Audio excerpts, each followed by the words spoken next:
I want to talk about Kingda for a second, right? Um, because it's a very relevant topic at this point, right? Because as of this morning, Kingda was announced that, or at least Six Flags Great Adventure announced that Kingda, Zumanjaro, and Green Lantern were all going to be revealed or removed, right? And so, I, I think a lot of what I want to say boils down to 3 points, right? Let's start with the first point. My thoughts on Kingda Ka being removed. I'm not, you know, I'm not too sad, all things considered. Like, there are like rides that have made me like rides getting removed that have made me like very like sick to my stomach upset, right? I think one of these rides being Volcano the Blast Coaster. One because like of course it's a coaster that I unfortunately never got to ride because it was never open when I went to King's Dominion. But at the same time, King's Dominion is like my second home park to me, right? My home park is, Six Flags America, but King's Dominion was you know never far away. Um, it was never far. It never took long to get there. We went all the time. I love King's Dominion, so it was kind of a gut punch for that one. Six Flags Great Adventure also isn't that far of a drive for me, um, but at the same time, in the 9 years that I went to Great Adventure, 8 years that I have been able to ride Kingda Ka because I've been tall enough, um, I only got to ride it twice, two or three times, because the ride was never open, or the line was so ridiculously long that we wanted to do every something else, and we were only there for a day, right? And so it's unfortunate that it was never open, but at the same time, like yeah, I don't feel granted, I haven't been I haven't been riding this coaster for 19 years, so I can't say what they feel. But from my perspective, it doesn't really get to me that much. I'm lucky I got to ride it at all.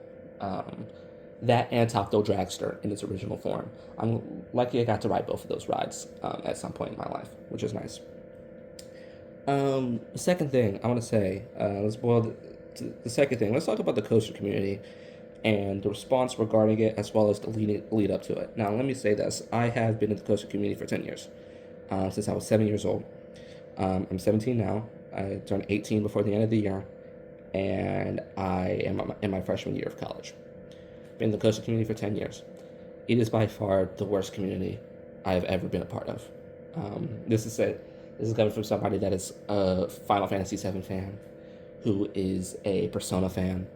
Um, this is by far the worst community I've ever been a part of, and it's unfortunate that the coaster community takes that spot for me because, well, I've always felt that the coaster community has kind of had an inherent, I won't say racism about it, but like, you know, it's very inherent that,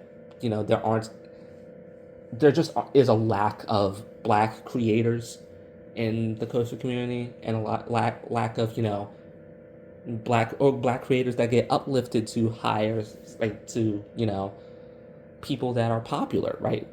People that can speak for the coaster community, right? It's unfortunate that that's the case because I want to watch I want to watch coaster content, right? But the problem is that I can't, you know I feel as though I can't, not like relate, but I feel as though when I go into amusement parks or people have these meet and greets or whatnot, it feels hard to be involved with that stuff because, like, as unfortunate as it is, it's like picking out a speck of pepper and a thing of salt, right? But that's not. So let me start with that. That's not the main point I want to talk about, but let's get that out of the way. I feel like the coaching community isn't, as comforting or welcoming to people of minority. That's just kind of how I felt, as I've been feeling that way for like the past 5 years at this point. And I'm not sure if that's going to go anyway anytime soon. Next thing, let's talk about the rumors regarding it and leading up to Kingda Ka's removal. Right, it was one of those things where, like, at some point the writing was on the wall. I kind of figured that it was going to get removed the moment the markings showed up, in the station outside of the entrance, and around Green Lantern. By the way, I'm glad Green Lantern can go after that ride. The writing was on the wall. It was. It unfortunately was. Um, and then I'm gonna. I kind of want to play devil's advocate for a moment, not for the people that were attacking content creators on the internet about it, because that's not right. Regardless of how you feel about different content creators, I don't like Coaster Studios content as much as I used to. I don't. I don't think it's that great of content anymore, or at least not the content that I personally enjoy. But nobody deserves to be attacked for trying to help people get on the ride before it went. At the same time, um, to just play to defend, the skeptics and the people that were, understandably very like, this isn't going to happen. Um, that didn't go that far as some of those other people. You gotta understand that I understand not wanting to sell out, a credible source, because that source might lose their jobs. You might screw over their lives. You don't know what will happen.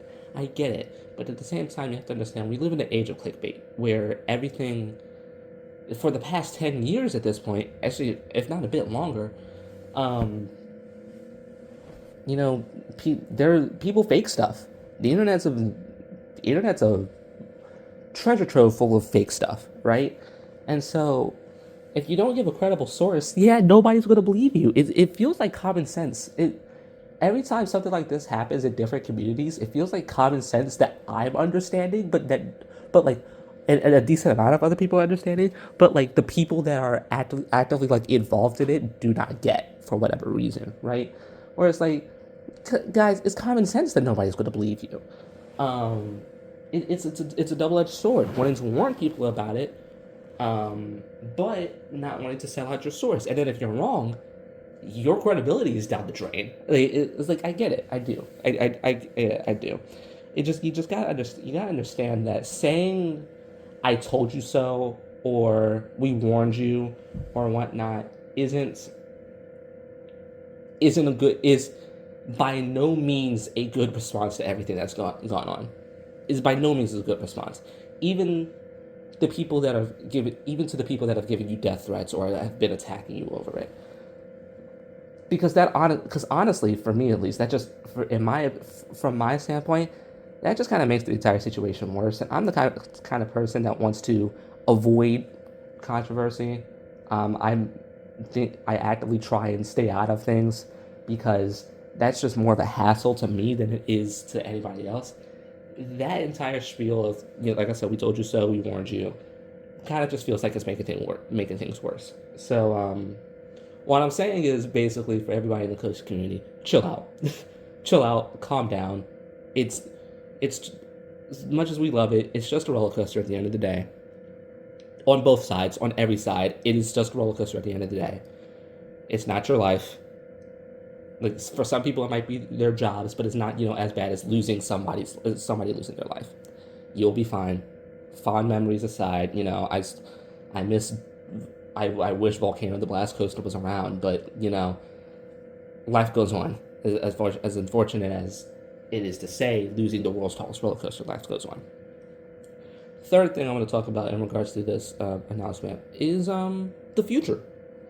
I want to talk about the future because Six Flags Great Adventure said that they were going to replace Kingda Ka, Zumanjaro, and Green Lantern with a new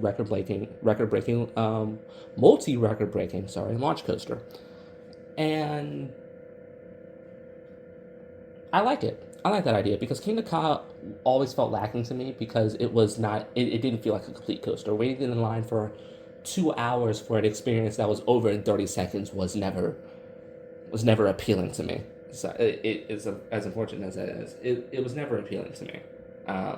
So I'm very excited for a hopefully more complete experience that if it's taking up all of the land, like Green Lantern's land as well as Kingda Ka's land, we're in for like and depending on the manufacturer, whether it be Intamin or Mach, we're in for a treat. we're in for a treat. We could get a swing launch coaster. There's a variety of possibilities um, that can go in that spot. And I'm very excited to see, like the coaster channels that I watch. I only watch two coaster channels at this point: El Toro Ryan and Canopy Coaster. The coaster channels that I watch, um, theorize on what this could be, and I'm excited for the future. Six Flags Great Adventure, unfortunately, after Kingda Ka and Great Adventure and Nitro, a lot of those coasters are coasters that you can very easily, even Nitro. A lot of those coasters are coasters that you could very easily find at another park or get the feel of at another park. So I'm excited for Six Flags Great Adventure to get something more unique, because in the last 10 years they've only gotten stuff that's clones or have been cloned. Even Jersey Devil, which was original at some point, got cloned, and the ride that opened, the clone of Jersey Devil, ended up being a better ride. So yeah, I'm excited for Great Adventure to get something unique. The possibilities for this are kind of endless, and so I'm excited to see where they go with it. That's all I want to say about Kingda Ka. Sad it's going, but at the same time, not too bummed about it. The coaster community needs to chill out for like 5 seconds. Just chill out, calm down for just a little bit, and then excited for the future, excited for the possibilities. Thanks for watching. See ya. Bye.